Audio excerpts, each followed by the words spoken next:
Hey everyone, welcome back to another tech video. In this video, I'm going to show you that how you can resolve the problem. Problem is that your Uber app is not working properly in your iPhone, maybe iPad. So how you can resolve that issue? So simply just going to the settings of your iPhone and have to make sure that you have a strong Wi-Fi connection. Also make sure that VPN is not connected. If you have a connected VPN, just disconnect it.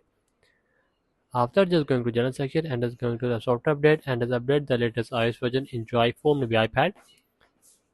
And it's going to the Cypher storage, just tap on that and just scroll it down and just find the app of our Uber, just like that. Just going to show it all and just find the app of our Uber, and I'm gonna find that. Just scroll it down to the bottom. If you don't find, just simply just have to find it.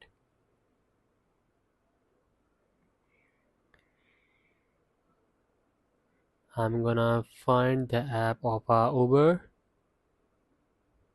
Fuck.